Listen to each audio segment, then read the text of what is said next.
मारो बे मारो मारो, इस ससुरी वाले का मार के थुथनी थुथना सब फोड़ फाड़ के इसका नक्शा बिगाड़ दो। ये सरासर गुंडागर्दी है, ये सरासर नाइंसाफी है। रोमना, ये कोई तरीका नहीं हुआ कि राह चलते किसी को पकड़ के बजाना शुरू कर दो। हमेशा हमें मारने के लिए तुम कोई न कोई बहाना ढूंढते रहते हो, लेकिन आज साला बिना कुछ कहे सुने इन दो खूंखार लकड़ बग्घों को हमारे ऊपर छोड़ दिया और पूछने पे बता भी नहीं रहे हो कि आखिर क्यों मार रहे हो। ससुरी वाले, पहले तुम्हारा नक्शा बिगाड़ेंगे, उसके बाद ही कोई बातचीत होगी। हाँ यार रोमन ने बताओ यार बताओ, क्यों खूंटा को कुत्ते की तरह पिटवा रहे हो। हाँ हाँ रोमना, बता बे बता, क्या हुआ क्या। तुम दोनों को अगर इसके कारनामे के बारे में बता दिया तो इनके साथ साथ तुम भी टूट पड़ोगे कि कैसे इस ससुरी वाले ने रसलमेनिया से पहले हम सब के साथ खेला कर दिया था। अरे यार रोमन ने साफ साफ बोलो ना, जलेबी की तरह क्यों घुमा रहे हो। दरोगा, तुम्हें तो पता ही होगा कि एक दो दिन पहले रसलमेनिया 40 की डॉक्यूमेंट्री रिलीज हुई है। हाँ तो इसमें कौन सी बड़ी बात है, उससे इसका क्या लेना देना। वहीं से तो इसके सारे खेल का पता चला। दरोगा, तुम्हें तो पता ही होगा कि कितने सालों से हमारे और रॉक के मैच का लोग बेसब्री से इंतजार कर रहे थे, और वो मैच इस साल रसलमेनिया में होने भी वाला था। और ये बात खूंटा को भी बहुत पहले बता दी गई थी कि भाई तुम्हें जैसे तैसे करके रॉयल रंबल जितवा दिया जाएगा, लेकिन तुम रोमन रेंज के सामने नहीं जाओगे क्योंकि रोमन और रॉक का मैच ही रसलमेनिया में होगा। लेकिन ये ससुरी वाला वहां आके सारा खेल खराब कर दिया, सारा गेम पलट दिया। हाँ यार, ये बात तो मैंने बहुत पहले सुनी थी, लेकिन मुझे यकीन नहीं हो रहा था कि यार आखिर ऐसा कैसे हो सकता है। लेकिन अब जब ट्रिपल एच ने ये बात कही है तो उसे झुठलाया भी नहीं जा सकता है।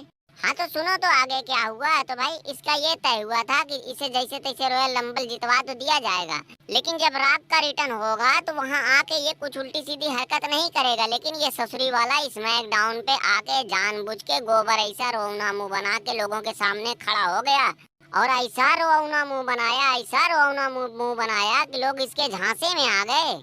और उसके बाद से तुमने देखा ही होगा कि आखिर क्या क्या हुआ था। लोगों ने इसके पक्ष में बोलना शुरू कर दिया कि भाई खूंटा को अगर मौका नहीं देना था तो फिर इसे रॉयल रंबल जितवाया ही क्यों। दरोगा, तुम्हें याद होगा कि जिस साल रैंडी ऑर्टन ने रॉयल रंबल जीता था उस वक्त Bray Wyatt world heavyweight champion था, और उसी वक्त रैंडी ऑर्टन भी वाइट फैमिली से ही जुड़ा हुआ था, जिसकी वजह से वाइट फैमिली का मेंबर होने के नाते रैंडी ऑर्टन ने ब्रे वाइट को चैलेंज करने से ही मना कर दिया था। तो उसके बाद स्मैकडाउन पे नंबर 1 कंटेंडर के लिए एक मैच हुआ जिसमें एजे स्टाइला ने वो मैच जीत लिया। फिर उसके बाद रैंडी ऑर्टन को पता कहां से कीड़ा कलबलाने लगा कि उसने कहा भाई नहीं, मैं ब्रे वाइट को चैलेंज करूंगा, और एजे स्टाइला को जो गंदी तरीके से वहां से उठा के फेंका गया था वो चीज तो किसी को खराब नहीं लगी थी, और यहाँ खूंटा के लिए सबको बड़ा दर्द होने लगा था। मतलब रॉयल रंबल के बाद जितना ड्रामा हुआ था सब इसी के दिमाग की उपज थी। भाई मानना पड़ेगा यार इसके दिमाग को। तो अच्छा ही हुआ कि कम से कम इस डॉक्यूमेंट्री के बहाने खूंटा का असली चेहरा तो लोगों के सामने आ गया। लेकिन रोमन ने तुम्हारे और खूंटा के मैच होने की वजह से और भी कुछ नई नई चीजें देखने को मिल गई, जैसे कि दरोगा और सीएम पंक का लफड़ा जो ससुर रॉयल रंबल के बाद से शुरू हुआ था तो अभी तक चालू है, और तुम्हारी ब्लड लाइन का झगड़ा वो ससुर अलग ही लेवल पे पहुंच गया। मतलब इस खूंटा के झूठ बोलने से नुकसान कम हुआ, फायदा ज्यादा हुआ।